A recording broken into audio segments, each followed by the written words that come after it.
தேவனுக்கு மகிமை உண்டாவதாக. இந்த நாளிலும் நாங்கள் நம்முடைய பகுதிக்கு வரவும் ஆண்டுடைய ஊழியத்தை செய்யவும் ஆண்டு கொடுத்த பெரிய கிருபைக்காக ஆண்டவருக்கு ஸ்தோத்திரம். எங்களை அன்போடு அழைத்த போதகர் ஐயா அவர்களுக்கு நாங்கள் நன்றி சொல்கிறோம். மற்றும் சபை ஊழியர் அவர்கள், திருச்சபையுடைய மூப்பர்கள், பெரியவர்கள், தாய்மார்கள், இந்த ஊழியத்திற்காக ஜெபிக்கிறவங்களுடைய யாவருக்கும் நன்றி கூறி, இந்த நாளிலும் ஆண்டவர் நம்மோடு கூட பேசும் சத்திய வார்த்தையை நாம் தியானித்து அந்த ஆசீர்வாதங்களை நாம் சுதந்திரித்துக் கொள்ள இருக்கிறோம். எபிரேயர்களின் நிருபம் 2வது அதிகாரம்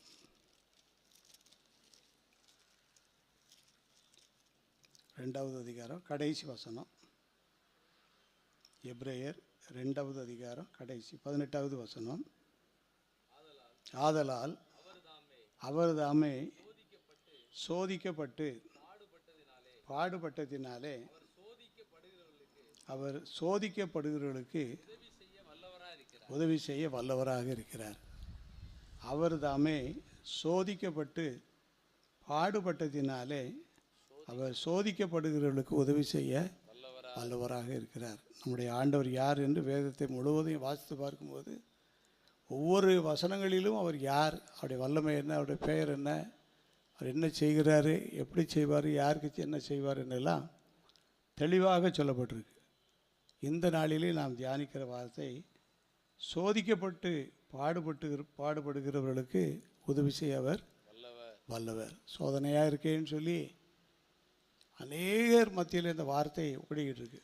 சிலர் வாய் திறந்து சோதனையாக இருக்குன்னு சொல்கிறாங்க, சிலர் மனசுள் வச்சுக்கிட்டு இருக்கிறோம். ஆனால் எப்படி இருந்தாலும் ஆண்டவருடைய உதவியை தேடினால் நிச்சயமாக எல்லா சோதனையிலும் நமக்கு என்ன உண்டு? ஜெயம் உண்டாகும். சோதனை எந்த அடிப்படையில் வருகிறது, யாருக்கு வந்தது, அவங்களுக்கு ஆண்டவர் செய்த என்ன ஆசீர்வாதங்களை குறித்து வேதத்தில் தியானிப்போம். ஜெபத்தோடு ஆண்டவருடைய வார்த்தையை நாம் தியானிப்போம். உம்பாதம் பணிந்தேன் என்னாலும் துதி என்று பாடலில் ஒரு கவி பாடி துதிப்போம். உம்பாதம் பணிந்தேன் என்னாலும் துதியே, உம்மை அன்றி யாரை பாடுவேன் ஏசையா, உந்தன் அன்பு உள்ளம் பொங்குதே. உம் பாதம் பணிந்தேன் என்னாலும் துதியே, உம்மை அன்றி யாரை பாடுவேன் ஏசையா, உந்தன் அன்பு உள்ளம் பொங்குதே. நெருக்கத்திலே உம்மை அழைத்தேன், நெருங்கி உதவி எனக்கு அளித்தீர். திசை கெட்டெங்கும் அலைந்திடாமல் தீவிரம் வந்தென்னை தாங்குகிறீர். உம் பாதம் பணிந்தேன் என்னாலும் துதியே, உம்மை அன்றி யாரை பாடுவேன் ஏசையா, இந்த அன்பு உள்ளம் பொங்குதே. ஏசையா அன்பு உள்ளம். ஜெபிப்போம். எங்களை நேசிக்க நல்ல ஆண்டவரே, ஆசீர்வாதமான வேலைக்காக ஸ்தோத்திரம். நீர் பாடுபட்டு சோதிக்கப்படுகிறவர்களுக்கு உதவி செய்ய வல்லவர் என்ற வார்த்தையை நாங்கள் தியானிக்க உங்களுடைய உதவி எங்களுக்கு வேணும். நாங்கள் எல்லா சோதனைகளையும் ஜெயமாக்கிக் கொள்ள எங்களுக்கு கிருபைகளை தாரும். இயேசுவின் மூலம் ஜெபிக்கிறோம் பிதாவே, ஆமென். 69வது வருடம் 70வது வருடம் ஆகிய நாட்களில் பியூசி படிப்பதற்காக ஜான்ஸ் காலேஜில் ஒரு வருஷ கோர்ஸுக்காக ஆண்டவர் என்னை படிக்க கொண்டு வந்தார். அப்போ சாப்டர் ஹாஸ்டல் சொல்லி ஒன்று உண்டு, அங்கே தங்கியிருந்து ஒரு வருஷம் படித்தேன். நான் வந்த நோக்கம் படிப்புக்காகத்தானே வந்தேனே ஒழிய வேறு நோக்கங்கள் எனக்கு இல்லை. ஆனால் ஆண்டோடைய சித்தமும் வேலையும் எப்படி இருக்குன்னு சொன்னால், நீ படிக்கவும் செய்யணும், அதே நேரத்தில் என்னுடைய ஊழியத்தையும் நீ என்ன செய்யணும் என்று சொல்லி அந்த 69 70 ஏறத்தாழ ஒரு 50 ஆண்டுகளுக்கு மேலே ஆயிடுச்சு. அந்த நாட்களில் ஆண்டோடைய கிருபையினால் அந்த சேப்பல் சிற்றாலயத்தில் சாயங்காலம் தோறும் அங்கே ஜெபக்குழு நடந்துகிட்ருக்கும். அந்த ஜெபக்குழுவில் அந்த நாட்களில் இருந்தது. இந்த நாளில் நம்முடைய திருமண்டலத்தில் பணி செய்து ஓய்வு பெற்ற குருமார்கள், தற்சமயம் பணி செய்கிற குருமார்கள் சிலர் எல்லாம் அந்த நாட்களில் கல்லூரியில் படித்து கொண்டு ஜெபக்குழு நடத்தி வந்தார்கள். என்னையும் அழைத்தார்கள், நானும் சென்றேன். ஆண்டவருடைய பிரதான கிருபையினாலே ஒரே ஜெபத்தில் ஆண்டவர் என்னை சந்தித்தார். அல்லேலூயா. ஒரே ஜெபத்தில் எனக்கு வாக்குத்தத்தம் கொடுத்தார். அல்லேலூயா. ஒரே ஜெபத்தில் எனக்கு பரிசுத்த ஆவியை கட்டளையிட்டார். வேலை செய்யக்கூடிய பின் நாட்களில் அந்த அபிஷேகமும் ஊழியமும் சேர்த்து கொடுத்து என்னை இந்த பாளையங்கோட்டையில் ஒரு ஊழியத்தை செய்வதற்கு ஆண்டவர் எனக்கு ஒரு கிருபையை கொடுத்தார். அந்த நாளுக்காக ஆண்டவருக்கு நன்றி சொல்கிறோம். இன்றைக்கு இந்த பாளையங்கோட்டைக்கு வரும்போதெல்லாம் அந்த ஞாபகம் இருக்கும். 50 ஆண்டுகளுக்கு முன்பாக பாளையங்கோட்டைக்கு எதற்காக வந்தோம், என்னதெல்லாம் நடந்ததுன்னு சொல்லி ஒவ்வொரு காரியங்களையும் நினைவுபடுத்தும் போது ஆண்டவருடைய கிருபைக்காக ஆண்டவருக்கு ஸ்தோத்திரம். இந்த ஊழியத்தை செய்கிற எங்களுக்காக நீங்கள் ஜெபித்து கொள்ளுங்கள், நாங்கள் உங்களுக்காக ஜெபிக்கிறோம். ஆண்டவர் ஆசீர்வதிப்பார். அவர் தாமே சோதிக்கப்பட்டு பாடுபட்டபடியினாலே சோதிக்கப்படுகிறவர்களுக்கு உதவி செய்ய அவர் வல்லவராக இருக்கிறார். அவருக்கு எல்லாம் தெரியும். சோதனை யார் மூலமாக வருது, அது எப்படி வரும், அது யாரை போய் பாதிக்கும், எப்படிலாம் தாக்கம் செய்யும், அதிலிருந்து எப்படி விடுதலை கொடுக்கலாம், எல்லா நுணுக்கங்களும் யாருக்கு தெரியும், ஆண்டவருக்கு தெரியும். ஆகினால் எனக்கு சோதனையாக இருக்கேன்னு சொல்லி நம்ம சோர்ந்து விடாதபடி சோதனையில் எனக்கு உதவி செய்கிற ஆண்டவரை நோக்கி நாம் பார்க்க வேண்டும். அதனாலே சோதனை யார் மூலமாக வருகிறது என்று பார்க்கும்போது முதலாவது நம்முடைய ஆசீர்வாதத்திற்காக, நம்முடைய வளர்ச்சிக்காக இன்றைக்கு பாடமாக வாசி கேட்ட பகுதியில் ஆதியாகமம் 22வது அதிகாரம் முதல் வசனத்தை வாசிப்போம்.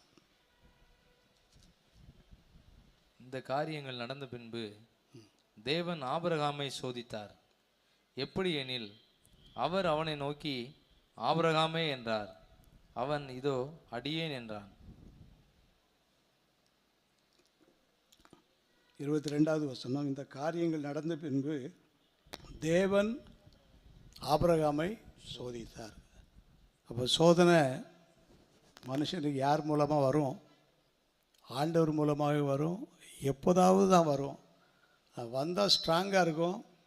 அதை உறுதியாக நின்றுன்னு சொன்னால் அதுக்குரிய ஆசீர்வாதத்தை அது பிறகு தான் நம்ம பெற்றுக்கொள்ள முடியும். அவ்வளோ விசேஷமான ஆசீர்வாதம் இருக்கும். ஏற்கனவே ஆதியாகமம் 12வது அதிகாரத்தில் கர்த்தர் ஆபிரகாமுக்கு கொடுத்த பெரிய வாக்குத்தத்தம் உண்டு. அது இனிஷியலான வாக்குத்தத்தம், அது கட்டாயம் நிறைவேறும். ஆனால் ஆழமான வாக்குத்தத்தம் என்னன்னு சொல்லி அந்த ஆதியாகமம் 22வது அதிகாரம் 17வது வசனத்தை வாசித்து பார்க்கும்போது, ஆதியாகமம் 22:17, நான் உன்னை ஆசீர்வதிக்கவே ஆசீர்வதிப்பேன். உன் சந்ததியை வானத்து நட்சத்திரங்களைப் போலவும், உன் சந்ததியை வானத்து நட்சத்திரங்களைப் போலவும், கடற்கரை மணலைப் போலவும், கடற்கரை மணலை பெருகவே பெருக பண்ணுவேன் என்றும், பெருகவே பெருக பண்ணுவேன் என்றும், உன் சந்ததியார் தங்கள் சத்துருக்களின் வாசல்களை சுதந்திரித்துக் கொள்வார்கள் என்றும், நீ என் சொல்லுக்கு கீழ்ப்படிந்தபடியினால் உன் சந்ததிக்குள் பூமியில் உள்ள சகல ஜாதிகளும் ஆசீர்வதிக்கப்படும் என்று என் பேரில் ஆணையிட்டேன் என்று கர்த்தர் சொல்கிறார். என் பேரிலே ஆணையிட்டேன் என்று கர்த்தர் சொல்கிறார். அல்லேலூயா. அல்லேலூயா. இந்த ஆசீர்வாதம் யாருக்குன்னு சொன்னால், சோதனையை ஜெயித்த ஆபிரகாமுக்கும் சோதனையை ஜெயித்து கொண்டிருக்கிற அவருடைய பிள்ளைகள் எல்லாருக்கும் பொதுவான ஒரு ஆசீர்வாதம். ஆமென். அப்போ சோதிக்கப்படுவர்களுக்கு உதவி செய்ய ஆண்டவர் வல்லவராக இருக்கிறார். சில சமயங்களிலே சில சோதனையை ஆண்டவரே நமக்கு கொடுக்கிறார். அதை நாம் 22வது அதிகாரம் முதல் வசனத்தில் வாசிக்கும் போது, இந்த காரியங்கள் நடந்த பின்பு தேவன் ஆபிரகாமை சோதித்தார். எந்த சோதனை யார் மூலமாக வந்தாலும் ஆண்டவருடைய அனுமதி இல்லாமல் ஒன்று வராது. ரெண்டாவது, ஆண்டவருடைய அனுமதியோடு எல்லாவற்றையும் கடந்து வருவதற்கு ஆண்டவர் நமக்கு உதவி செய்வார். சோதித்த உடனே அவர் இன்றைக்கி நான் ஒரு பக்கம் போகக்கூடாது, ஜெபம் பண்ணக்கூடாது, ஊழியத்து போகக்கூடாது, விசுவாசமாக இல்லாமல் நம்ம இஷ்டப்படி போடணும், எதையுமே அவர் நினைக்கல. அவர் என்ன செய்தாரான்னு பாருங்கள். 2வது வசனத்தில் அந்த சோதனை எப்படிப்பட்டதுன்னு சொல்லி படிக்கும்போது, அப்பொழுது அவர் உன் புத்திரனும் உன் ஏக சுதனும் உன் நேச குமாரனுமாகிய ஈசாக்கை நீ இப்பொழுது அழைத்து கொண்டு மோரியா தேசத்துக்கு போய் அங்கே நான் உனக்கு குறிக்கும் மலையிலே ஒன்றின் மேல் அவனை தகன பலியாக பலியிடு என்றார். இது ஒரு கடினமான சோதனையா, லகுவான சோதனையா? இருக்கிறதுலே கடினமான சோதனை இது ஒன்று. ஆனாலும் ஆண்டோடைய வார்த்தை என்ன சொல்கிறது? சோதிக்கப்படுவர்களுக்கு உதவி செய்ய அவர் வல்லவர். இந்த சோதனையை நம்ம தாங்கிக் கொள்வோமானால், இதை கடந்து வருவதற்கு ஆண்டுடைய உதவியை தேடுவோமானால், அவருடைய பிற்காலங்கள் பெரிய ஆசீர்வாதமாக இருக்கும். வார்த்தையை கேட்ட உடனே ஆபிரகாம் என்ன செய்ய ஆரம்பிச்சிட்டார்? ஜெபத்தோடு புறப்பட்டார். 3வது வசனம், ஆபிரகாம் அதிகாலையில் அதிகாலையிலே எழுந்துட்டார். அதிகாலையில் எழுந்து என்னை ஆசீர்வதின்னு சொல்லி ஆசீர்வாதத்துக்காக கேட்கல, நீர் எனக்கு சொன்ன கட்டளைகளை, நீர் எனக்கு கொடுத்த சோதனையை தாங்குவதற்கும் இதை முறையாக செய்வதற்கு எனக்கு பலன் தாரும் என்று சொல்லி எப்போ எழுப்பிட்டாரா? அதிகாலையில் எழுப்பிட்டார். அதிகாலையில் என்னை தேடுகிறவன் என்னை கண்டடைகிறான். அந்த கிருபை பெற்றுக்கொண்டு வாசிப்போம். தன் கழுதையின் மேல் சேணம் கட்டி தன் வேலைக்காரர்கள் 2 பேரையும் தன் குமாரன் ஈசாக்கையும் கூட்டிக் கொண்டு தகன பலிக்கு கட்டைகளையும் பிளந்து கொண்டு தேவன் தனக்கு குறித்த இடத்திற்கு புறப்பட்டு போனான். ஆமென். தேவன் அவருக்கு எந்த இடத்தை குறிப்பிட்டாரோ அந்த இடத்துக்கு ஒரு கழுதைகளை சேனை ஏற்றி மற்றதெல்லாம் கொண்டு போய் 2 வேலைக்காரங்க இவர் எல்லாரும் புறப்பட்டு போயிட்டுருக்காங்க. இன்னும் நம்ம ஆண்டவற்றை ஜெபிக்க இந்த சோதனை இன்னும் எப்படிலாம் நம்ம ஜெயிக்கலாம்னு சொல்லி அவர் கற்றுக் கொடுப்பார். அடுத்த வசனம், 3ஆம் நாளில் ஆபிரகாம் தன் கண்களை ஏறெடுத்து பார்த்து தூரத்திலே அந்த இடத்தை கண்டான். 3 நாள் பிரயாணம் பண்ணியிருக்காங்க. தூரத்து இடத்துல ஆண்டவர் சொன்ன இடத்த கண்டுபிடிச்சிட்டாங்க. தொடர்ந்து அவர் ஜெபம் பண்ணிட்டு வர்றாரு. அப்பொழுது ஆபிரகாம் தன் வேலைக்காரரை நோக்கி, நீங்கள் கழுதையை நிறுத்தி இங்கே காத்திருங்கள். வேலைக்காரங்க 2 பேரையும் ஒரு குறிப்பிட்ட இடத்துல நீங்கள் நிறுத்தி கழுதையை பத்திரமா இருந்துக்காங்க, நாங்கள் என்ன செய்ய போகிறோம்னு சொல்லி, நானும் பிள்ளையாண்டானும் அவ்விடம் மட்டும் போய் தொழுது கொண்டு உங்களிடத்தில் திரும்பி வருவோம் என்றார். திரும்பி வருவேன்னு சொல்லி சொல்லாமல் நாங்கள் எப்படி போகிறோமோ அதே மாதிரி நான் பத்திரமா என்ன செய்வோம், திரும்பி வருவோம் என்று விசுவாச வார்த்தை சொல்கிறார். இன்றைக்குரிய செய்தி என்னன்னு சொன்னால், அவர் தாமே சோதிக்கப்பட்டு பாடுபட்டபடியினாலே சோதிக்கப்படுவர்களுக்கு உதவி செய்ய வல்லவர். அப்போ முதல் சோதனை சில சமயங்களில் ஆண்டவர் அவருடைய பிள்ளைகளை சோதிக்கிறார். எப்படி சோதிக்கிறார் என்றால் இந்த வழியாக சோதிக்கிறார். இந்த சோதனையை கடந்து வரும்போது பெரிய ஆசீர்வாதத்தை நாம் சுதந்திரித்துக் கொள்ளலாம். திருப்பி வருவோம் என்று சொன்ன ஆபிரகாம். அடுத்த வசனம், ஆபிரகாம் தகன பலிக்கு கட்டைகளை எடுத்து தன் குமாரனாகிய ஈசாக்கின் மேல் வைத்து தன் கையிலே நெருப்பையும் கத்தியையும் எடுத்துக்கொண்டான். இருவரும் கூடி போனார்கள். வேலைக்காரங்களை ஒரு 2 பேரும் ஒரு இடத்துல நிப்பாட்டி வச்சுட்டு இவங்க 2 பேரும் போகிறாங்க. ஜெபத்தோடு போகிறாங்க.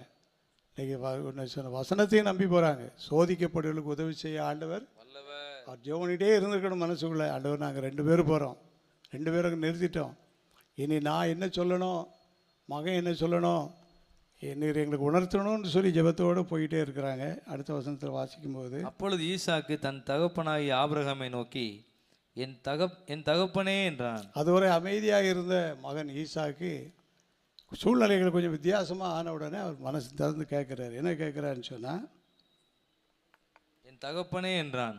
அதற்கு அவன், என் மகனே இதோ இருக்கிறேன் என்றான். அப்பொழுது அவன், இதோ நெருப்பும் கட்டையும் இருக்கிறது, நெருப்பும் கட்டையும் இருக்குது, தகன பலிக்கு ஆட்டுக்குட்டி, தகன பலிக்கு ஆட்டுக்குட்டி வேணுமே, ஆட்டுக்குட்டி இல்லையே எங்கப்பா அப்படின்னு சொல்லி கேட்கும்போதும் அவர் பதில் சொல்றாரு, ஜெபத்தோடு சொல்றாரு.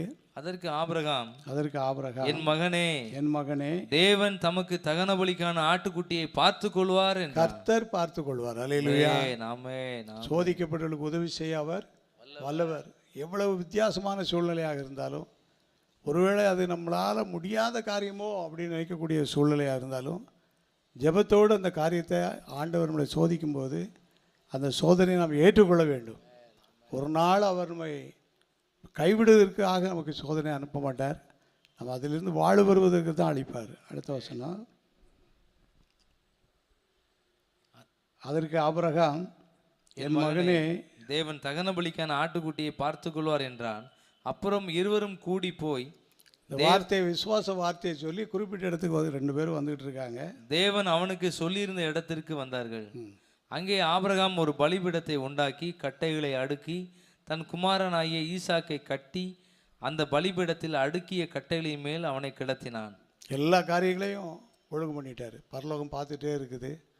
அவர் தாமே சோதிக்கப்பட்டு பாடுபட்டபடியினாலே சோதிக்கப்படுவர்களுக்கு உதவி செய்ய வல்லவர். சில நேரத்தில் ஆண்டவரே நம்மளை சோதிக்க மாதிரி ஒரு சூழ்நிலை இருந்தாலும் சோதித்தாலும் அந்த சோதனைக்குள்ள நம்ம உள்ளே போயிட்டு தான் வரணும். அந்த சோதனையை எப்படி நாங்கள் கடந்து வரணும்னு சொல்லி நம்ம ஜெபம் பண்ணி தான் ஆகணும். வேறு ஏதாவது பண்ணணும் ஆண்டவரேன்னு சொல்லி நம்ம நினச்சி தப்பிக்கவும் முடியாது, தப்பிக்க கூடாது. தைரியமாக வராரு. அடுத்த வசனத்தை படிக்கும்போது, பின்பு ஆபிரகாம் தன் குமாரனை வெட்டும்படிக்கு தன் கையை நீட்டி கத்தியை எடுத்தான். அப்பொழுது கர்த்தருடைய தூதனானவர் வானத்திலிருந்து ஆபிரகாமே ஆபிரகாமே என்று கூப்பிட்டார். அவன் இதோ அடியேன் என்றான். ஆமென், அல்லேலூயா. ஆமென். பரத்தில் இருந்து ஜெயம் வரும், பரன் என்னை காக்க வல்லோ. பரத்தில் இருந்து ஜெயம் வரும், பரன் என்னை காக்க வல்லோ. காக்கும் வல்ல மீட்பர் உண்டனக்கு, உண்டனக்கு, உண்டனக்கு. காக்கும் வல்ல மீட்பர் உண்டனக்கு. காத்திடுவார் என்றுமே, காத்திடுவார் என்றுமே. அவர்தாமே சோதிக்கப்பட்டு பாடுபட்டபடியினாலே சோதிக்கப்படுவர்களுக்கு உதவி செய்ய அவர் வல்லவர். ஆபிரகாமுக்கு உதவி செய்கிற ஆண்டவர் எனக்கு நிச்சயமாக உதவி செய்வார், உங்களுக்கு செய்வார், நம்முடைய குடும்பத்தில் உதவி செய்வார், நம்முடைய ஊழியத்தில் உதவி செய்வார். எந்த சோதனையாக இருந்தாலும் ஆண்டவருக்குள்ளே நிலைத்து நிற்போம், ஆண்டவர் மையை ஆசீர்வதிப்பார். அது பின் வசனத்தை வாசித்து பார்க்கும்போது 12வது வசனம், அப்பொழுது அவர் பிள்ளையாண்டன் மேல் உன் கையை போடாதே, அவனுக்கு ஒன்றும் செய்யாதே. அவனுக்கு ஒன்றும் செய்யாது. ஆண்டவருடைய அனுமதிப்படி நமக்கு வரக்கூடிய சோதனைகளில் நமக்கு எந்த தீங்கும் நமக்கு என்ன செய்யாது, வராது. நமக்கு எந்த வேதனை வராது, இழப்பு வராது, ஒன்றும் வராது. எல்லாம் இழந்து போகிற மாதிரி தெரியும். ஆண்டவர் எல்லாரையும் ஆசீர்வதி தருவார். தொடர்ந்து வாசிப்போம். நீ அவனை உன் புத்திரன் என்றும் உன் ஏக சுதன் என்றும் பாராமல் எனக்காக ஒப்பு கொடுத்தபடியினால் நீ தேவனுக்கு பயப்படுகிறவன் என்று இப்பொழுது அறிந்திருக்கிறேன் என்றார். எனக்கு நல்லா புரிஞ்சு போச்சு, உனக்கு உலக பிரகாரமான பயம் கிடையாது, யார் மேலேயும் உனக்கு பயம் கிடையாது. எனக்கு பயப்படுகிற பயம் உனக்கு இருக்கிறபடினால உன்னை நான் கட்டாயம் நினைச்சுவேன், ஆசீர்வதிப்பேன்னு சொல்லி 14வது வசனத்தில் வாசிக்கிறோம். 13, ஆபிரகாம் தன் கண்களை ஏறெடுத்து பார்க்கும்போது, கண்களை ஏறெடுத்து பார்க்கும்போது இதோ பின்னாக புதரிலே தன் கொம்புகள் சிக்கி கொண்டிருந்த ஒரு ஆட்டுக்கடாவை கண்டான். ஒரு ஆட்டுக்கடாவை கண்டு, அப்பொழுது ஆபிரகாம் போய் கடாவை பிடித்து அதை தன் குமாரனுக்கு பதிலாக தகன பலியிட்டான். அல்லேலூயா. ஆமென். சோதிக்கப்படுவர்களுக்கு உதவி செய்ய வல்லவராக இருக்கிறார். இந்த காரியத்தை செய்தபடியினால 16வது வசனம், நீ உன் புத்திரன் என்றும் உன் ஏக சுதன் என்றும் பாராமல் அவனை ஒப்பு கொடுத்து இந்த காரியத்தை செய்தபடியால், இந்த காரியத்தை நீ செய்தபடியால் நான் உன்னை ஆசீர்வதிக்கவே ஆசீர்வதித்து, நான் உன்னை ஆசீர்வதிக்கவே ஆசீர்வதித்து உன் சந்ததியை வானத்து நட்சத்திரங்களை போலவும் வானத்து நட்சத்திரங்களை போலவும் கடற்கரை மணலை போலவும் கடற்கரை பெருக பண்ணுவேன். எல்லாரும் கரங்களை தட்டி ஆண்டவர் நன்றி சொல்லுவோம். அல்லேலூயா. ஆண்டவர் கைவிட மாட்டார், ஒருபோதும் கைவிட மாட்டார். அல்லேலூயா. கைவிடார் இயேசு, கைவிடார், கைவிடார் இயேசு, கைவிடார் நம்மை ஒருபோதும் அவர், கைவிடார் நம்மை ஒருபோதும் அவர், கைவிடார், கைவிடார் இயேசு, கைவிடார். இன்னைக்கு நம்ம எல்லாரும் என்ன எதிர்பார்க்கிறோம்? ஆபிரகாமுடைய விசுவாசம் எங்களுக்கு வேணும், ஆபிரகாமுக்குரிய ஆசீர்வாதம் எங்களுக்கு வேணும்னு சொல்லி கேட்குறோம். கேட்கறது கட்டாயம், கேட்கணும். அது பிறகு ஆண்டவர் நம்மளை கொஞ்சம் நெருக்கமான பாதையில் வழி நடத்தினாலும் அதை மகிழ்ச்சியோடு ஏற்றுக்கொள்ளும்போது அந்த மகிழ்ச்சியின் ஆசீர்வாதம் சந்ததி சந்ததியாக பலிக்கும்படி கர்த்தர் உதவி செய்வார். அவர் தாமே சோதிக்கப்பட்டு பாடுபட்டபடியினாலே சோதிக்கப்படுகிறவர்களுக்கு அவர் உதவி செய்ய வல்லவர். யாருக்கு சோதனை வந்துச்சு? ஆபிரகாமுக்கு சோதனை வந்துச்சு. யார் மூலமாக வந்துச்சு? கர்த்தர் மூலமாக வந்துச்சு. என்ன சோதனை வந்துச்சு? நீ குறிப்பிட்ட அந்த இடத்துல போய் உன் மகனை எனக்காக நீ என்ன செய்யணும், பல தகன பலி செலுத்தணும்னு சொல்லி ஆபிரகாம் கீழ்ப்படிந்தார், பூரண ஆசீர்வாதத்தை பெற்றுக்கொண்டார். ஒருவேளை ஆண்டவர் என்னையும் உங்களையும் சில சமயங்களில் நன்மைக்கு ஏதுவாக, ஆசீர்வாதத்துக்கு ஏதுவாக, வளர்ச்சிக்கு ஏதுவாக, முதிர்ச்சிக்கு ஏதுவாக ஆண்டவர் நம்மை சில வேளைகளில் சோதிப்பது போல சில சூழ்நிலைகளை அனுப்பினாலும் அதை தாங்கி வர எனக்கு பலன் தாரும், அதை கடந்து வர எனக்கு பலன் தாரும், அதன்படி நடக்க எங்களுக்கு உதவி செய்யும் ஆண்டவரே என்று சொல்லி நம்ம ஜெபத்தோடு அவனுடைய சித்தத்தை செய்யும்போது கர்த்தர் நம்ம மத்தியில் பெரிய காரியங்களை செய்வார். அல்லேலூயா. அசைவாடும் ஆவியே தூய்மையே ஆவியே அசைவாடும் ஆவியே தூய்மையே ஆவியே இடமசைய உள்ளம் நிரம்ப இடமசைய உள்ளம் நிரம்ப இறங்கி வாருமே. இப்படி ஒரு காரியங்களை நம்ம செய்யணும்னு சொன்னால் நமக்கு ஒரு பலன் வேணும். அந்த பலன் தான் என்னன்னு சொன்னால் பரிசுத்த ஆவி உங்களிடத்தில் வரும்போது நீங்கள் பலனடைவீர்கள். கடைசி நாட்களில் ஆண்டவர் நம்மை சில சமயங்களில் நம்மை பாதிக்கக்கூடிய சில சூழ்நிலை போல சில சோதனைகளை அனுப்பினாலும் மகிழ்ச்சியோடு ஏற்றுக்கொள்வதற்கு தூய ஆவியின் உதவி நமக்கு வேணும். அப்படி நம்ம கீழ்ப்படிந்து செய்யும்போது கர்த்தர் நம்மை விசேஷமாக ஆசீர்வதிக்கிறார். அவர் தாமை சோதிக்கப்பட்டு பாடுபட்டது அவருக்கு தெரியும். இந்த சோதனை எப்போ இவங்களுக்கு அனுமதிக்கலாம், இவங்க எப்படி இருப்பாங்க, நம்ம என்ன செய்யலாம், பின்னால் அதுக்குரிய ஆசீர்வாதம் எப்படி கொடுக்கலான்னு சொல்லி எல்லாம் ஆண்டவருடைய திட்டப்படி எல்லாம் நடத்துவார். ஒருவேளை இப்படிப்பட்ட சூழ்நிலைக்கு ஒத்த சூழ்நிலைகள் நமக்கு ஒருவேளை வருமானால் சோர்ந்து விடாமல் கர்த்தருக்குள்ளே நிலைத்திருப்போம். கர்த்தர் பெரிய காரியங்களை செய்வார். ரெண்டாவது சோதனை யார் மூலமாக வருதுன்னு சொன்னால் அசுத்த ஆவிகள் மூலமாகவும் கூட நமக்கு சோதனைகள் என்ன செய்யும் வரும். மார்க்கில் சுவிசேஷம் 9வது அதிகாரம், மார்க்கில் சுவிசேஷம் 9வது அதிகாரத்தில் நான் வாசித்து பார்க்கும்போது 22வது வசனம் 20வது வசனம்,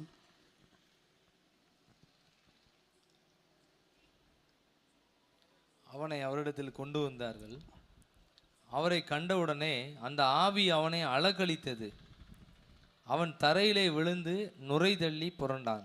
ரெண்டாவதாக சோதனை யார் மூலமாக வரும் அப்படின்னா அசுத்த ஆவிகள் மூலமாக என்ன செய்யும் வரும். நம்ம நல்ல தீர்மானம் பண்ணியிருப்போம், அந்த தீர்மானத்தை நிறைவேற்ற முடியாதபடிக்கு அசுத்த ஆவிகள் உள்ள புகுந்து குழப்படிகளை உண்டாக்கும். இங்கே ஒரு வாலிபனை பற்றி சொல்லியிருக்கு. சிறு வயது முதலே அவனுக்கு ஒரு பலகீனம். அந்த பலகீனம் எப்படி வருது அப்படின்னு சொல்லி படிக்கும்போது 20வது வசனம், அவனை அவரிடத்தில் கொண்டு வந்தார்கள். அவரை கண்டவுடனே அந்த ஆவி அவனை அலைக்கழித்தது. அவரை கண்டவுடனே அந்த ஆவி என்ன செய்யுது அலக்களிக்கு. அவன் தரையிலே விழுந்து, அவன் உடனே தரையில் விழுந்துருவான், நுரை தள்ளி புரண்டான். நுரை தள்ளி புரண்டான் இருக்கு. அடுத்த வசனத்தில் அவர் அவனுடைய தகப்பனை நோக்கி, இது இவனுக்கு உண்டாகி எவ்வளவு காலம் ஆயிற்று என்று கேட்டார். பையனுடைய தகப்பனார் பக்கத்தில் நிற்கிறாரு. அவர்கிட்ட கேட்கிறாரு ஆண்டவர், இப்படி இவனுக்கு எவ்வளவு நாள் ஆச்சு அப்படின்னு சொல்லும்போது அதற்கு அவன் சிறு வயது முதற்கொண்டே உண்டாயிருக்கிறது. சின்ன பையனா இருக்கும்போது இப்படி தயாரா இருக்கான். சின்ன வயதிலிருந்தே அவனுக்குள்ள ஒரு அசுத்தாவியுடைய தொல்லை இருக்கு. சில நேரங்களில் முதிர் வயதில் அசுத்தாவி தொல்லை வரும், சில நேரங்களில் இடைநாட்களில் அசுத்தாவி தொல்லைகள் வரும், சில நேரங்களில் சிலருக்கு சிறு வயதிலே வரும் தொல்லைகள் வரும். எப்படி வந்தாலும் ஜெயம் கொடுக்குற கர்த்தர் நமக்கு ஜெயம் கொடுப்பார். இங்கே இந்த சோதனை அவர் எப்படி ஜெயிக்கிறான்னு சொல்லி படிக்கும்போது 22வது வசனம், இவனை கொல்லும்படிக்கு அது அநேகந்தரம் தீயிலும் தண்ணீரும் தள்ளிட்டு. தண்ணீரும் ஆபத்து, தீயும் ஆபத்து. தண்ணீருக்குள்ளே இந்த பையன் விழுறான், தீக்குள்ளே விழுறான், ஆனால் சாக மாட்டேக்கான். அந்த ஆவி அவனுட்டு போகாமல் அலக்கழிச்சுக்கிட்டு இருக்கு போட்டு. நீர் ஏதாயிலும் செய்யக்கூடுமானால், தகப்பனார் சொல்கிறாரு, ஏதாயிலும் ஒன்று செய்யுங்க ஐயா, என் பையன் பாவம் சிறு வயதிலிருந்தே இந்த தொல்லையினால் பாதிக்கப்பட்டிருக்காங்க. எங்களை குடும்பமே ரொம்ப சோதிக்கப்பட்ட ஒரு குடும்பமாக போயிடுச்சு. ஏதாயிலும் செய்யக்கூடுமானால் எங்கள் மேல் மனதிறங்கி எங்களுக்கு உதவி செய்ய வேண்டும் என்றான். எங்களுக்கு கட்டாயம் என்ன செய்யணும்? உதவி செய்யணும். அவர் தாமே சோதிக்கப்பட்டு பாடுபட்டபடியினாலே சோதிக்கப்படுவர்களுக்கு உதவி செய்ய அவர் வல்லவர். அவரை நோக்கி நம்ம ஜெபத்தை விட்டுறவே கூடாது, ஜெபத்தை விட்டு விலகிறவே கூடாது. மறுபடியும் நம்ம ஜெபம் பண்ணிகிட்டே வரும்போது ஆண்டவர் நமக்கு பெரிய விடுதலை தருகிறார். அடுத்த வசனத்தில் வாசிக்கிறோம், இயேசு அவனை நோக்கி நீ விசுவாசிக்க கூடுமானால் ஆகும். அது தகப்பனாரை பார்த்து சொல்றாரு, எப்பா நீ விசுவாசித்தனா எல்லாம் சரியாயிரும் அப்படிங்கிறாரு. அவர் சொல்றாரு, விசுவாசிக்கிறவனுக்கு எல்லாம் கூடும். விசுவாசிக்கிறவனுக்கு எல்லாம் கூடும்னு சொல்லும்போது உடனே பிள்ளையின் தகப்பனார் சொல்றாரு, விசுவாசிக்கிறேன் ஆண்டவரே, என் அவிசுவாசம் நீங்கும்படி உதவி செய்யும். வேண்டாம், எப்படியாவது அவிசுவாசம் உள்ள வந்துருத, விசுவாசத்தோடு இருக்கணும்னு ஆசைப்படத்தான் செய்கிறேன். நல்லா இருக்குது, விசுவாசம் இருக்கும்போது ஒரு தைரியம் இருக்குது. ஆனால் விசுவாசம் எல்லா நேரமும் எனக்கு என்ன செய்ய மாட்டேங்குது, இருக்க மாட்டேங்குது அப்படின்னு சொல்லிட்டு விசுவாசிக்கிறேன் ஆண்டவரே, விசுவாசிக்கிறேன் ஆண்டவரே, என் அவிசுவாசம் நீங்கும்படி உதவி செய்யும் என்று கண்ணீரோட சத்தமிட்டு அப்போ சொன்னார். அவிசுத்த ஆவிகள் நம்மளை விட்டு விலகணும்னு சொன்னால் விசுவாசத்தோடு நம்ம என்ன செய்யணும், கண்ணீரோடு ஜெபம் பண்ணி ஆண்டவரே உரத்த சத்தமாக ஜெபம் பண்ணி இந்த அசுத்தாவி எங்களை விட்டு விடுதலை ஆகும்னு சொல்லி நம்ம ஜெபிக்கணும். ஜெபிக்கும்போது அந்த அசுத்தாவிகள் அல்லது சாத்தான் மூலமாக நம்ம வரக்கூடிய எல்லா சோதனைகளையும் நம்ம ஜெயிப்பதற்கு ஆண்டவருக்கு பலன் கொடுக்கிறாரு. தொடர்ந்து வாசிப்போம். உடனே பிள்ளையின் தகப்பன், அப்பொழுது ஜனங்கள் கூட்டமாய் ஓடி வருவதை இயேசு கண்டு அந்த அசுத்த ஆவியை நோக்கி, ஊமையும் செவிடுமான ஆவியே, இவனை விட்டு புறப்பட்டு போ. அந்த ஆவிக்கு பேர் என்ன பேரா? ஊமையும் செவிடுமான. ஊமையும் செவிடு சத்தம் முடியாதாவது ஒரு கதையில் சேர்க்கலாம், சீக்கிரம் போயிடும். இந்த ஊமையாக இருக்கிற ஆவி வந்து போன மாதிரியும் தெரியும், போகாத மாதிரியும் தெரியும், வந்தது மாதிரியும் தெரியும், வராத மாதிரியும் தெரியும். என்ன செய்யணுமோ அந்த ஊமையின் செவிடுமான ஆவி ஒரு ஆபத்தான ஆவி. இந்த வாலி பையனுக்கு தான் இருந்துச்சு.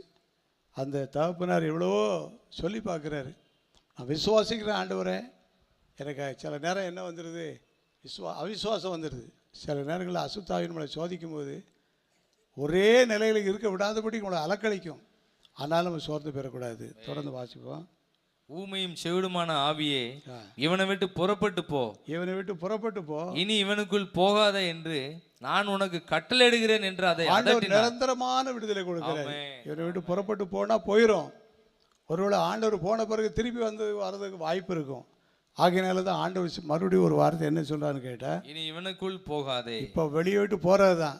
இனி எந்த காரணத்தை கூட நீ உள்ளே செய்யக்கூடாது, வரக்கூடாது. இனி இவனுக்குள் போகாதே என்று நான் உனக்கு கட்டளையிடுகிறேன் என்று கட்டளையிட்டதாக வேதத்தில் வாசிக்கிறோம். அடுத்த அப்பொழுது அது சத்தமிட்டு அவனை மிகவும் அலக்கழித்து அவனை விட்டு என்ன செய்யிடுச்சு, அவன் செத்து போனான் என்று அநேகர் சொல்லத்தக்கதாக. ஆளை பார்த்தா அவன் செத்து போயிட்டான்னு சொல்ல மாதிரி இருந்துச்சு. செத்தவன் போல் கிடந்தான். இயேசு அவன் கையை பிடித்து அவனை தூக்கினார். உடனே அவன் எழுந்திருந்தான். அல்லேலூயா. எந்த உயிருள்ள நாட்களெல்லாம் உம்மை புகழ்ந்து பாடிடுவே. எந்த உயிருள்ள நாட்களெல்லாம் உம்மை புகழ்ந்து பாடிடுவே. ராஜா நீ செய்த நன்மைகளை என்றென்றும்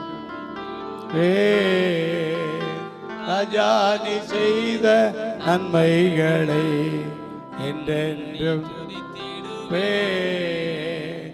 ஆராதனை உமக்கே,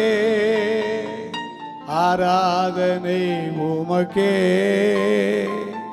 ஆராதனை உமக்கே, ஆராதனை உமக்கே. ஆண்டவர் நமக்கு அசுத்தாவிகள் மூலமாக வரும் சோதனைகளெல்லாம் ஜெயிக்க நமக்கு அதிகாரம் கொடுத்துருக்கிறார். மார்க் எழுதின சுவிசேஷம் கடைசி அதிகாரம். அநேக விசுவாசிகளுக்கு அவர் கொடுத்த அதிகாரத்தில் முதல் அதிகாரமே இந்த பிசாசுகளை துரத்துகிற அதிகாரம் தான். மார்க் சுவிசேஷம் 16வது அதிகாரம் 17வது வசனம். விசுவாசிக்கிறவர்களால் நடக்கும் அடையாளங்கள் ஆவன, என் நாமத்தினாலே பிசாசுகளை துரத்துவார்கள். முதல் அதுக்கு பிறகு நிறைய அதிகாரங்கள் சொல்லப்பட்டிருக்கு. முதலாவது அதிகாரம் என்ன அதிகாரம்னு சொன்னால், என் நாமத்தினாலே பிசாசுகளை துரத்துவீர்கள். பிசாசு தொல்லையாக இருக்குன்னு சொல்லி நம்ம பதறக்கூடாது. அல்லது இந்த வீட்டில் இருந்தால் விருத்தி இல்லைன்னு சொல்லி இன்னொரு வீட்டுக்கு பார்த்து போயிடக்கூடாது. எங்கே போனாலும் உலகம் முழுசுமே யார் கையில் தான் இருக்குது, பொல்லாங்கன் கைக்குள்ளே தான் இருக்குது. உலகம் முழுவதும் எங்கே போனாலும் அசுத்தாவிய தொல்லைகள் இருக்க தான் செய்யும். ஆனாலும் ஆண்டவர் நம்ம கொடுத்துருக்கிற அதிகாரத்தை நம்ம பயன்படுத்தணும். விசுவாசிகளால் நடக்கும் அடையாளங்கள் யாவன, என் நாமத்தினாலே பிசாசுகளை எங்கே போனாலும் அசுத்தாவிய தொல்லை ஒன்று இருக்கும். எந்த நல்ல காரியம் செய்ய ஆரம்பித்தாலும் ஒரு தடை இருக்கும். பிரயாணங்கள் பண்ண முடியாதபடி தடையாக இருக்கும். ஆவிக்குரிய ஜீவிதத்தில் வளர்ச்சி அடைய முடியாத தடையாக இருக்கும். வீட்டுக்கு வர வேண்டிய நன்மையான ஈவுகள் வர முடியாத தடைகளாக இருக்கும். தடைகள் வரதில் நிறைய தடைகள் யார் மூலமாக தான் வரும், அசுத்த ஆவியின் மூலமாக. அதனால தான் ஆண்டவர் சொன்னார், பலவானை முந்தி என்ன செய்யுங்க, கட்டுங்க. பலவானை முந்தி கட்டுங்க. ஆண்டவர் அற்புதங்களை செய்வார். பிரியமானவரே, அவர் தாமே சோதிக்கப்பட்டு பாடுபட்டபடியினாலே அவர் சோதிக்கப்படுவர்களுக்கு உதவி செய்ய முதலாவது சோதனை யார் மூலமாக வரும், கர்த்தர் மூலமாக வரும். கர்த்தருடைய வார்த்தையை கீழ்ப்படியும் போது அந்த ஆசீர்வாதத்தை பெற்றுக்கொள்ளலாம். ரெண்டாவது, நமக்கு சோதனை யார் மூலமாக வருதுன்னு சொன்னால் அசுத்த ஆவிகள். அசுத்த ஆவிகளுக்கு பயப்பட வேண்டாம். அசுத்த ஆவிகள் ஒன்றும் பண்ண முடியாது. நம்ம தேவனுடைய ஆவியோடு கூட இருந்து அவைகளை நம்ம ஜெயிக்கணும். அதனால தான் அப்போஸ்தலர் 10வது அதிகாரம் 38வது வசனத்தை வாசிக்கும்போது, நசரனாகிய இயேசுவை தேவன் பரிசுத்த ஆவியினாலும் வல்லமையினாலும் அபிஷேகம் பண்ணினார். தேவன் அவருடனே கூட இருந்தபடியினாலே, தேவன் அவரோடு கூட இருந்தபடியினாலே அவர் நன்மை செய்கிறவராயும் பிசாசின் வல்லமையில் அகப்பட்ட யாவரையும் குணமாக்குகிறவராயும் சுற்றி திரிந்தார். அப்போ நம்ம எல்லாருக்கும் என்ன வேணும்னு சொன்னால், இயேசு கிறிஸ்து மேலே இருந்த அபிஷேகமும் இயேசு கிறிஸ்து மேலே இருந்த அசுத்தாவிகளை துரத்தக்கூடிய அந்த வல்லமையும் இயேசுவுக்கு இருந்த போல எனக்கும் உங்களுக்கும் தினசரி ஜெபம் பண்ணணும். ஆண்டவரே, ஊழியத்துக்கு போகிறேன், ஊழியத்துக்கு எதிர்க்கக்கூடிய சக்திகள் அசுத்தாவிகள் உண்டு. தொழில் செய்ய போகிறேன், அங்கே நிறைய எதிர்ப்புகள் உண்டு. பல்வேறு காரியங்களுக்கு நான் புறப்பட்டு போகிறேன், எனக்கு உதவி வேணும்னு சொல்லி அந்த பலவான முதலாவதே கட்டி என்ன செஞ்சிடணும், ஜெபம் பண்ணிடணும். ஒரு குறிப்பிட்ட ஊரில் அநேக வருஷத்துக்கு முன்பாக ஒரு 3 நாட்கள் தியான முகாம், ஆண்கள் தியான முகாம் வைத்திருந்தோம். அந்த தியான முகாமை கர்த்தர் ஆசீர்வதிச்சார். முகாம் முடிஞ்ச பிறகு எல்லோரும் புறப்பட்டு போயிட்டாங்க. நாங்கள் ஒரு 10 பேர் மாத்திரம் முகாமுடைய நன்றிக்காக அதில் காத்திருந்தோம். திடீர்னு ஒரு சத்தம் வந்துச்சு, ஒரு இறைச்சல், கூச்சல் போட்ட ஒரு சத்தம் வந்துச்சு. யாருன்னு சொல்லி பார்க்கும்போது ஒரு வாலிப சகோதரிக்கு ஒரு அசுத்தாவி தொல்லை இருந்திருக்கு. அது வரைக்கும் அமைதியாக இருந்து கூட்டம் முடிஞ்ச நேரத்தில் சத்தம் போடுது. சத்தம் போட்டு ஒரு வார்த்தை சொல்லிச்சு. இந்த கூட்டத்தில் நடத்தின ஆண்களில் ஒருத்தர் என்னைய அவதூறாக பேசிட்டாரு அப்படின்னு சொல்லி ஒரு வார்த்தையை சொல்லிடுச்சு. நாங்கள் இது யார் சொல்லியிருப்பா, அப்படி இருக்காதே, அப்படி இருந்தால் நாங்கள் அதை சரி பண்ணி சொல்லுதோன்னு சொல்லிட்டு பார்த்தா ஒரு ஆள் எங்களோட ஜெபம் பண்ணிகிட்டு இருக்கிறாரு. அந்த அசுத்தாய் பிடித்த சகோதரி என்ன சொல்லுதுன்னு கேட்டால், ஒரு குறிப்பிட்ட ஆளை சொல்லி ஒரு அடையாளம் சொல்லுது. என்ன அடையாளம்னு சொன்னால், அவர் ஒரு ப்ளூ கலர் துண்டு கர்ச்சிப்பு, ஒரு டவல் வச்சுருக்காரு, பெரிய டவலாக இருக்கும் அது, அப்படின்னு சொல்லி போயிடுச்சு. அப்படி ஆள் யார் இருக்கான்னு பார்த்தா, அப்படி ஒரு ஆள் உள்ளே இருக்கார். அந்த ஆள் நம்மளை விட கர்த்தருக்கு பயப்படுதவங்க. அவங்க அந்த 3 நாள் முகாமிலையும் வெளியே வராமல் முகாமுக்காக ஜெபம் பண்ணிட்டு இருந்தவங்க. அவங்களுக்கு இந்த வார்த்தைக்கு என்ன கிடையாது, சம்மந்தமே கிடையாது. அப்போ புரிஞ்சுக்கிட்டோம், இது யாருடைய வேலை, இந்த 3 நாள் ஊழியத்துக்கு இடைஞ்சலாக செய்த அசுத்தாயுடைய வேலை அப்படின்னு சொல்லி நாங்கள் புரிஞ்சுக்கிட்டு அந்த பிள்ளையுடைய தகப்பனாருக்கு அழைப்பு கொடுத்து அவர் வந்தார். ஐயா, நடந்தது இதுதான். அவர் சொல்லுவார், என் மகளுக்கு கொஞ்ச நாள் அசுத்தாவினால் பாதிக்கப்பட்டிருந்தா, நீங்கள் எல்லோரும் அவளுக்காக ஜெபம் பண்ணுங்க, இன்றைக்கி இந்த ஊழியத்தில் அவளுக்கு ஒரு விடுதலை கிடைச்சின்னு சொல்லி கடைசியில் யாரை சொல்லி ஜெபம் பண்ணலான்னு நினச்சோம், அந்த ப்ளூ கலர் துண்டு போட்டிருந்தார்ல அவரை வச்சு தான் ஜெபம் பண்ணி உடனே அந்த அசுத்தாவி அந்த பிள்ளை வீட்டு போயிடுச்சு. அந்த மகளுடைய தகப்பனார் வீட்டுக்கு கூப்பிட்டு, நீ தப்பாக நினச்சிக்கிட்டாங்க, ஒன்றும் நினைக்கலையா, இதெல்லாம் வாரதான், ஆனாலும் அவங்க மகளுக்கு இன்றைக்கி ஒரு விடுதலை அனுப்பிட்டாருன்னு சொல்லி ஜெபம் பண்ணிட்டு வந்தோம். கர்த்தர் அந்த வீட்டை ஆசீர்வதித்தார். அல்லேலூயா. அவர் தாமே சோதிக்கப்பட்டு பாடுபட்டபடினாலே சோதிக்கப்படுவதற்கு உதவி செய்ய அவர் வல்லவர். அசுத்த ஆவியினால் நமக்கு சோதனைகள் வரும்போது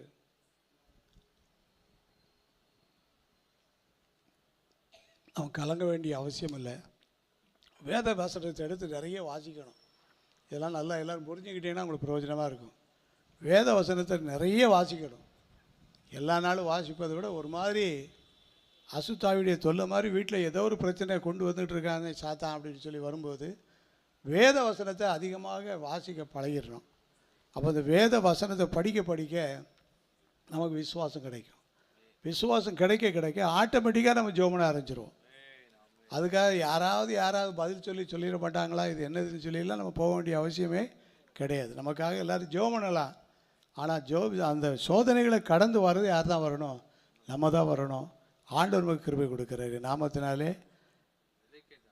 எதை கேட்டாலும் தருவேன்னு சொன்ன ஆண்டவர், விசுவாசிகளால் நடக்கும் அடையாளங்களில் என் நாமத்தினாலே பிசாசுகளை துரத்துவார்கள். ஏன்னா அதெல்லாம் பிசாசு ஏன்ட்டு இல்லையேன்னு யாரும் சொல்ல முடியாது.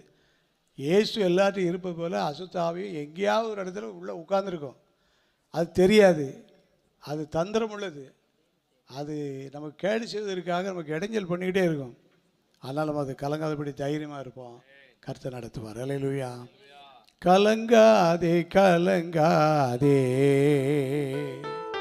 கர்த்தர் உன்னை கைவிட மாட்டார். கலங்காதே கலங்காதே, முள்மூடி உனக்காக, ரத்தம் எல்லாம் உனக்காக,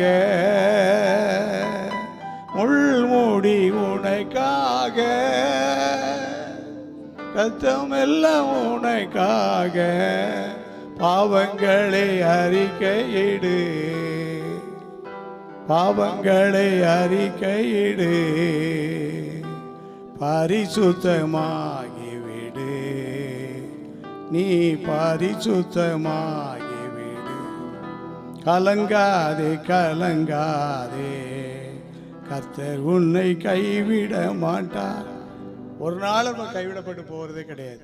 ஏன்னு சொன்னால் தேவன் பாடுபட்டபடியினாலே அந்த பாடுகளின் மத்தியிலே இருக்கிற நமக்கு உதவி செய்ய அவர் அசுத்தாயின் மூலமாக. முதலாவது நமக்கு சோதனை ஆண்டவர் சில சமயங்களில் நம்முடைய நல்வாழ்வுக்காக நம்மளை சோதித்து கடைசி வரைக்கும் நிலைத்திருக்க பலன் கொடுக்குறார்.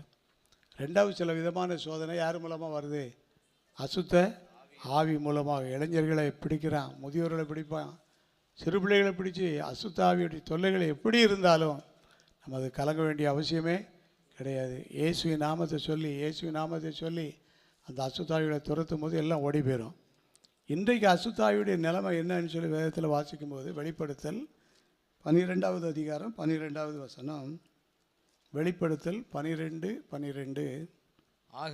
ஆகையால் பரலோகங்களே பரலோகங்களே, அவைகளில் வாசமாய் இருக்கிறவர்களே, அவைகளில் வாசமாய் இருக்கிறவர்களே, களி கூறுங்கள், களி கூறுங்கள். பூமியிலும் பூமியிலும் சமுத்திரத்திலும் குடியிருக்கிறவர்களே, சமுத்திரத்திலும் குடியிருக்கிறவர்களே, ஐயோ ஐயோ, பிசாசானவன் தனக்கு கொஞ்ச காலம் மாத்திரம் உண்டென்று அறிந்து, தனக்கு கொஞ்ச காலம் மாத்திரம் உண்டு என்று அறிந்து மிகுந்த கோபம் கொண்டு உங்களிடத்தில் இறங்கினபடியால் உங்களுக்கு ஆபத்து வரும் என்று சொல்ல கேட்டேன். அந்த வெளிப்படுத்தல் விசேஷம் 12வது அதிகாரத்தை முழுவதும் வாசிக்கும் போது தேவனுடைய பிள்ளைகளுக்கு ஜெயம் கிடைக்கி அசுத்தாவிகள் எல்லாம் அலக்கழிச்சு ஓடி அழிஞ்சு போகுது. ஆனால் இதில் நான் வாசிக்கிறோம், பிசாசானவன் தனக்கு இன்னும் கொஞ்ச காலம் மாத்திரம் உண்டு என்று அறிந்து. அவனுக்கும் தெரியும் கொஞ்ச காலம் தான் நம்ம காரியம் நடக்கும். ஆகையினால் இந்த கொஞ்ச காலத்தில் நம்ம என்ன செய்வோம்னு சொன்னால் எவ்வளோ குழப்பத்தை யாருக்குள்ளே கொண்டு வர முடியுமோ கொண்டு வருவோம். எவ்வளோ தூரம் நிறைய பேருடைய விசுவாசத்தை கவிழ்த்து போடணுமோ கவிழ்த்து போடுவோம்.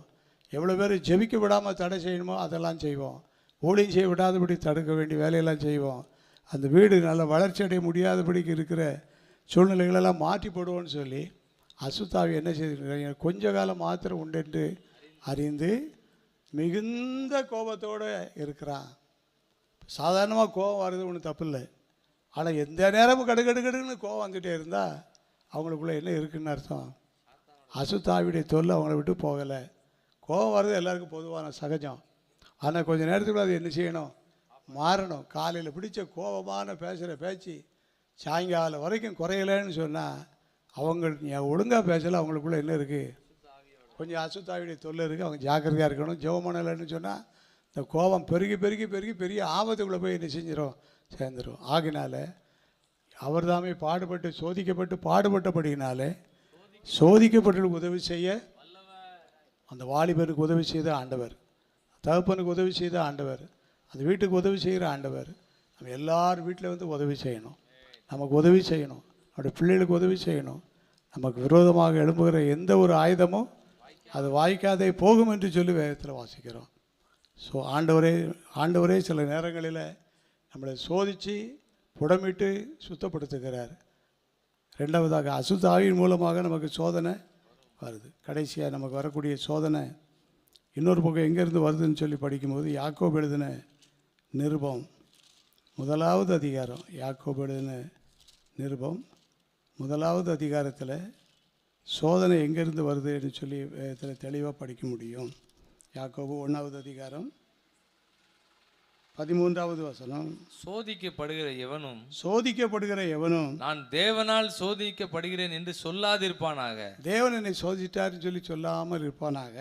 தேவன் பொல்லாங்கினால் சோதிக்கப்படுகிறவர் அல்ல, இல்லை, அவர் ஒருவனையும் அவர் சோதிக்கிறவரும் அல்ல. சோதிக்கிறவரும் அல்ல. அவனவன் தன் தன் சுய இச்சையினாலே இழுக்கப்பட்டு சிக்குண்டு சோதிக்கப்படுகிறான். சோதனை, மூணாவது சோதனை எங்கே வருதுன்னு சொன்னால், நாமே சோதனைக்கு ஒரு காரணமாகிருந்தோம்.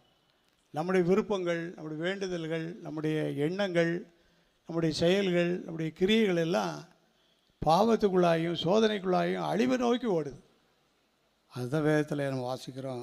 அவனவன் தன் சுய இச்சையினாலே சோதிக்கப்பட்டு இழுக்கப்பட்டு, அவனவன் தன் தன் சுய இச்சையினாலே இழுக்கப்பட்டு சிக்குண்டு சோதிக்கப்படுகிறான். இந்த சோதனைக்கு நம்ம என்ன செய்யணும்? நம்ம நல்ல காரியங்கள் செய்கிற மாதிரி தெரியும், அது உண்மைதானா சரிதானாங்கிறத நம்ம இன்னும் கொஞ்சம் ஜெபம் பண்ணி முடிவெடுத்தோம்னா நல்லாயிருக்கும். தன் சுய இச்சையினால் சிக்குண்டு சோதிக்கப்பட்ட தாவீது ராஜாவை குறித்து கூட நம்ம 2 சாமுவேல் 7வது அதிகாரத்தில் வாசிக்கிறோம். முதல் வசனம் வாசிப்போம். 2 சாமுவேல் 7:1. கர்த்தர் ராஜாவை சுற்றிலும் இருந்த அவனுடைய எல்லா சத்துருக்களுக்கும் அவனை நீங்களாக்கி இளைப்பாற பண்ணின போது அவன் தன் வீட்டிலே வாசமா இருக்கையில். தாவீது ராஜாவை பற்றி படிக்கிறார். பெரிய ஜெயம் கிடைச்சிச்சு, எல்லாம் முடிஞ்சு நல்லா அமைதியாக இருக்கிற நேரம் வீட்டில் உட்காந்து நல்லா பாட்டு பாடி ஜெபிச்சு ஆண்டவரை துதிக்க வேண்டியவருக்கு திடீர்னு ஒரு எண்ணம் என்ன வருதுன்னு சொன்னால், 2வது வசனம், ராஜா தீர்க்கதரிசியாகிய நாத்தானை நோக்கி, அவருடைய தீர்க்கதரிசியாகிய நாத்தானை நோக்கி, பாரும் கேதுரு மரங்களால் செய்யப்பட்ட வீட்டிலே நான் வாசம் பண்ணும்போது, நான் நல்ல வசதி படைச்ச வீட்டில் நான் வாசம் பண்ணிட்டு இருக்கிறேன், தேவனுடைய பெட்டி திரைகளின் நடுவே வாசமா இருக்கிறதே என்றான். தேவனுடைய பெட்டிக்கு ஒரு பாதுகாப்பு இல்லையே, ஆண்டவருடைய பிள்ளைகள் ஒரு கர்த்தரை துதிக்கக்கூடிய அளவுக்கு ஒரு சிறப்பான ஆலயம் இல்லையேன்னு சொல்லி அவருக்குள்ள ஒரு நல்ல எண்ணம் போல ஒரு தேவையில்லாத ஒரு எண்ணத்தை யார் கொடுக்குறா? அவருடைய உள்ளத்திலே உருவாகுது. அடுத்த வசனம், அப்பொழுது நாத்தான் ராஜாவை நோக்கி, நீர் போய் உம்முடைய இருதயத்தில் உள்ளபடியெல்லாம் செய்யும். ராஜா அப்படி சொன்ன பிறகு ஒரு ஊழியக்காரர் என்ன செய்ய முடியும்? அவருக்கு பின்னாலே சால்ரா அடிச்ச மாதிரி அடிச்சுட்டு இருக்கிறாரு. கர்த்தர் உம்மோடு இருக்கிறாரே என்றான். கர்த்தர் உம்மோடே இருக்கிறாரே, நீங்கள் தாராளமாக செய்யலாமே அப்படின்னு சொல்லி நாத்தான் சொல்லிட்டாரு.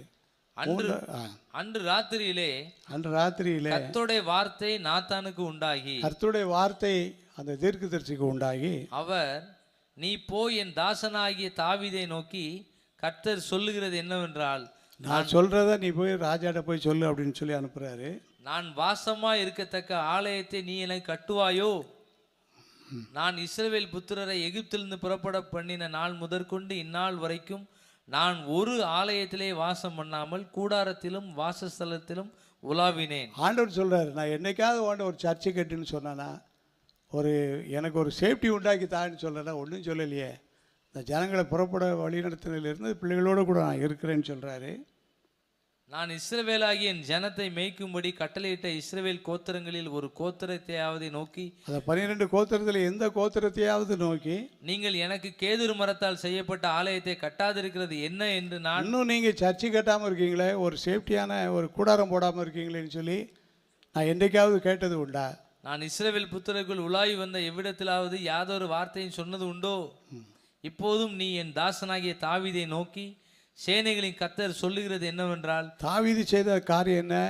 எல்லாம் நான் ஆயுதமாக இருக்கேன், ஆசீர்வாதமாக இருக்கேன், ஆனால் ஜனங்கள் கர்த்தரை ஆராதிப்பதற்கு ஒரு ஆலயம் இல்லையேன்னு சொல்லி அவர் ஆசைப்படுத்தார். இந்த ஆசை தவறு மாதிரி தெரியும், தவறு இல்லை மாதிரி தெரியும். ஆனால் அந்த ஆசை என்னது தான்? அவருடைய மாம்ச வேகத்தில் வரக்கூடிய வார்த்தை. இந்த காலத்தில் யாராவது ஆலயம் கட்டுன்னு சொன்னால் வேண்டான்னு யாரும் சொல்ல மாட்டாங்க. ஆனால் கர்த்தர் சொல்கிறாரு, அதை யார் கட்டுவா? உன்னுடைய காலத்துக்கு பிறகு உன்னுடைய மகன் சாலமோன் கட்டுவார். நீ அதுக்கு வேண்டிய காரியத்தெல்லாம் சேஃப்டி பண்ணி வையின்னு சொல்லிட்டு பின்னால் வாசிக்கிறோம். நீ போன எவ்விடத்திலும் முன்னோடு இருந்து உன் சத்துருக்களை எல்லாம் உனக்கு முன்பாக நிர்மூலமாக்கி பூமியில் இருக்கிற பெரியோர்களின் நாமத்திற்கு ஒத்த பெரிய நாமத்தை உனக்கு உண்டாக்கினேன். நான் உனக்கு பெரிய நாமத்தை வைத்தேன். யார் போய் கேட்டாலும் உங்களை சொன்னால் எல்லாருக்கும் தெரியும். நான் என் ஜனமாகிய இஸ்ரவேலுக்கு ஒரு இடத்தை ஏற்படுத்தி அவர்கள் தங்கள் ஸ்தானத்திலே குடியிருக்கவும், இனி அவர்கள் அலையாமலும் முன்போலும் நான் என் ஜனமாகிய இஸ்ரவேலின் மேல் நியாயாதிபதிகளை கட்டளையிட்ட நாள் வரையில் நடந்தது போலும் நியாயக்கட்டின் மக்களால் இனி சிறுமைப்படாமலும் இருக்கும்படி அவர்களை நாட்டினேன். உன்னுடைய எல்லா சத்துருக்களுக்கும் உன்னை நீங்களாக்கி இளைப்பாற யாரெல்லாம் சத்துருன்னு வந்தாங்களோ அவங்களை எல்லாரையும் உன்னை விட்டு விலக்கி உன்னை ஆசீர்வதிச்சேன். இப்போதும் கர்த்தர் உனக்கு வீட்டை உண்டு பண்ணுவார் என்பதை கர்த்தர் உனக்கு அறிவிக்கிறார். உன் நாட்கள் நிறைவேறி நீ உன் பிதாக்களோட நித்திரை பண்ணும்போது நான் உனக்கு பின்பு உன் கற்ப பிறப்பாகிய நான் உனக்கு பிறகு ஒரு கற்ப பிறப்பாகிய சாலமோனுக்கு அந்த சந்ததியை எழுப்பி அவன் ராஜ்யத்தை நிலைப்படுத்துவேன். இதுதான் ஆண்டவர் சொன்ன பதில். ஆண்டோட சித்தம் என்ன? உன் காலத்துக்கு பிறகு ஒரு ஆலயம் கட்டணும். ஆனால் இவர் என்ன ஆசைப்படுதாருன்னு சொன்னால், நான் இருக்கிற காலத்திலே என்ன செய்யணும், கட்டிடணும்னு ஆசைப்படுதார். அதை அவருடைய சுய இச்சையினால் இழுக்குண்டு சிக்குண்டு சோதிக்கப்படக்கூடிய ஒரு வேளையில் ஆண்டவராக பார்த்து சோதிக்கப்படுகிற தாவீதுக்கு உதவி செய்ய வல்லவராக இருந்தார். என்ன நடந்து நமக்கு தெரியும். எல்லாம் சேர்த்து வச்சார். அவருடைய காலத்துக்கு பிறகு ஆலயம் அவருடைய மகன் மூலமாக கட்டப்பட்டுச்சு. 3 காரியங்களை தியானம் பண்ணி இருக்கிறோம். அவர் தாமே சோதிக்கப்பட்டு பாடுபட்டபடியினாலே சோதிக்கப்படுகிறவர்களுக்கு உதவி செய்ய அவர் வல்லவர். என்னை சோதனையாக இருக்கேன்னு சொல்லிகிட்டே இருக்காதீங்க. ஆண்டவர் நோக்கி கூப்பிடுவோம். எந்த சோதனையாக இருந்தாலும் ஜெயிக்க நமக்கு ஆண்டவர் பலன் கொடுப்பார். 3 விதமான சோதனைகளை நான் வாசித்திருக்கேன். முதலாவது, சில வேளைகளில் நம்முடைய ஆசீர்வாதத்திற்காக ஆண்டவரே நம்மளை என்ன செய்தார், சோதிக்கிறார். ஆபிரகாம் அவருடைய மகனுடைய வாழ்க்கையில் நடந்த காரியம் நமக்கு தெரியும். ஆண்டவர் ஆசீர்வதித்தார். 2வது, சில நேரங்களில் வரக்கூடிய சோதனை அசுத்த ஆவிகள் மூலமாக சோதனை வரும். இந்த அசுத்த ஆவிகளை நம்ம ஜெயிக்கலைன்னு சொன்னால், அசுத்த ஆவிகள் நம்மளுக்கு வேண்டாத காரியங்களை செய்து குடும்பத்தை பாழாக்கிறோம். ஆகையினால் எல்லோரும் விழிப்பாக இருந்து உபவாசம் இருந்து ஜெபம் பண்ணி, இந்த ஜாதி பிசாசு ஜெபத்தினால் உபவாசத்தினாலுமே அன்றி வேறு எந்த வழியிலும் புறப்பட்டு போகாதுங்கிற வார்த்தையை கீழ்ப்படிந்து நல்ல ஜெபம் பண்ணுவோம். வீட்டுக்குள்ளே, ஊழியத்துக்குள்ளே, நம்முடைய போக்குவரத்துக்குள்ளே எந்த அசுத்தாவையும் நம்மளை மேற்கொள்ள முடியாதபடிக்கு ஆண்டவர் நமக்கு துணை செய்வார். 3வது சோதனை எங்கேருந்து வருது, யாருக்கு வருதுன்னு சொன்னால், அவங்களே நாமே நமக்கு ஒன்று எடுத்துக்கிடுது. பாருங்கள், அது அப்படி இருக்குது, இது இப்படி போட்டுட்டேன், அது அப்படி, அதுக்கு உதவி செய்ய ஆள் இல்லை, இதுக்கு உதவி செய்ய ஆள் இல்லை, அவங்கள நம்பி போனால் இப்படி பண்ணிட்டாங்க, இப்படி பண்ணிட்டாங்க. ஒருத்தரையும் நம்பி போக வேண்டாம். ஒரு பக்கம் ஒன்று தான் அலைய வேண்டாம், வைக்க வேண்டாம். உட்கார்ந்து ஜெபம் பண்ணோம்னா காரிய சித்தி கர்த்தரால் உண்டாகும். தாவீது இதை ரொம்ப பிரம்மாண்டமாக நினச்சி எடுக்க ஆரம்பித்தார். நாத்தானும் சரின்னு சொன்னார். ஆனாலும் ஆண்டவர் பேசி, நீ தாவீதுகிட்ட போய் சொல்லிட்டு வா, உன் காலத்துக்கு பிறகு தான் இந்த ஆலயத்தை கட்ட முடியும்னு சொல்லி அவருடைய நாட்களில் நல்ல நிர்வாகம் செய்ய கர்த்தர் உதவி செய்தார். அவர் தாமே சோதிக்கப்பட்டு பாடுபட்டபடினாலே சோதிக்கப்படுகிறவர்களுக்கு உதவி செய்ய அவர் வல்லவர். கர்த்தரே சில நேரங்களில் சோதிப்பார், ஆசீர்வாதமாக இருக்கும். கர்த்தரே நமக்கு சோதனையை ஜெயிக்க, அசுத்தாவை ஜெயிக்க பலன் கொடுப்பார். அது நமக்கு ஆசீர்வாதமாக இருக்கும். சில நேரம் நாமே நம்முடைய எண்ணங்களால், நம்முடைய சிந்தனைகளினால், நம்முடைய நினைவுகளினால், நம்முடைய சில ஆலோசனைகளை கேட்குறதுனால கூட நம்ம தவறி போக வழிகள் உண்டு. அப்படிப்பட்டவங்க எல்லாரும் ஆண்டவரோடு நம்ம ஐக்கியத்தை வைப்போம். ஆண்டவர் ஆசீர்வதிப்பார். அல்லேலூயா. துதி செய்ய தொடங்கியதும் எதிரிகள் தங்களுக்குள் வெட்டுண்டு மடிய செய்தி. துதி செய்ய தொடங்கியதும் எதிரிகள் தங்களுக்குள் வெட்டுண்டு மடிய செய்தி.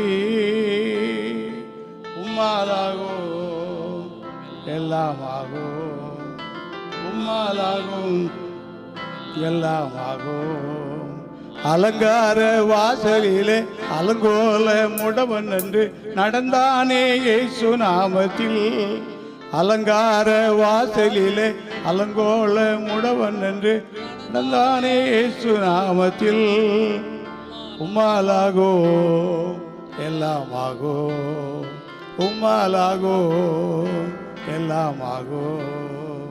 ஆகாதது எதுவும் இல்லை, உம்மால் ஆகாதது எதுவும் இல்லை. ஆகாதது எதுவும் இல்லை, உம்மால் ஆகாதது எதுவும் இல்லை. உம்மால் ஆகாதது எதுவும், உம்மால் ஆகாதது எதுவும் இல்லை. நம்ம ஜெபிக்க போகிறோம். அவர் தாமே சோதிக்கப்பட்டு பாடுபட்டபடினாலே சோதிக்கப்படுகிறவர்களுக்கு உதவி செய்ய அவர் வல்லவர். 3 விதமான சோதனை. முதலாவதாக, கர்த்தரே நம்முடைய நல்வாழ்வுக்காக நம்மளை சோதிக்கிறாரு. அப்பவும் ஆண்டுடைய உதவி நமக்கு கிடைக்க ஜெபிக்கணும். 2வது, சில சோதனைகள் அசுத்த ஆவி மூலமாக, சாத்தான் மூலமாக வந்து நம்மளை சோதிக்கும். மிகுந்த ஜெபத்தோடு இருந்து அதை ஜெயிக்க நம்மளை பலப்படுத்திக்கணும். மூன்றாவது சோதனை எப்படி வருதுன்னு சொன்னால், நம்முடைய எண்ணங்கள், நம்முடைய நினைவுகள், நம்முடைய திட்டங்கள், நம்முடைய ஆராய்ச்சிகள் எல்லாம் வேத வசனத்துக்கு உள்பட்டு இருக்கணும். ஆண்டவருக்காக பரிதாபப்படக்கூடாது, அவனுடைய பணியை செய்யணும். கடைசியாக நாத்தான் மூலமாக நல்ல அறிவு பெற்று அந்த சோதனையில் விழாதபடிக்கு தேவன் காப்பாற்றினார். நம்ம ஜெபிப்போம். உங்களையும் ஆண்டவர் தான் காப்பாற்றணும், என்னையும் ஆண்டவர் தான் காப்பாற்றணும்.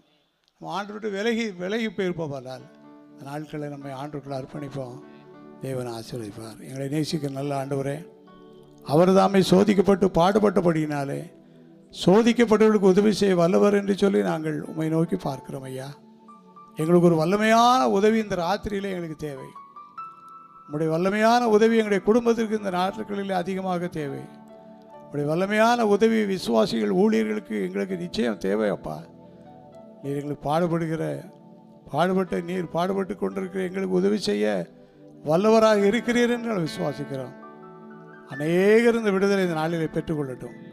அநேகர் இந்த விடுதலை இந்த நாட்களில் பெற்றுக்கொள்ளட்டும். அநேகர் இந்த விடுதலை இந்த நாட்களில் பெற்றுக்கொள்ளும்படியாக தூய ஆவியானவர் உதவி செய்வீராக. தூய ஆவியானவர் உதவி செய்வீராக. நீரே எங்களை சோதித்தாரும் அது எப்படி கடந்து வர வேண்டும் என்று எங்களுக்கு ஆலோசனை தாரும். அசுத்த ஆவி எங்களை வீட்டை அலக்கழித்தாலும் இயேசுவின் நாமத்தில் ஆண்டவரை அதை கண்ட்ரோல் பண்ணி ஜெபிக்கிறோம். ஐயா, எங்களுடைய எண்ணங்களே வித்தியாசமான எண்ணமாக இருக்குமானால் அதை ஒழுங்குபடுத்தி தாரும். நீ செய்து எங்களை நடத்தப் போகிற தயவுக்காக நன்றி செலுத்துகிறோம். இயேசுவின் மூலம் ஜெபிக்கிறோம் பிதாவே.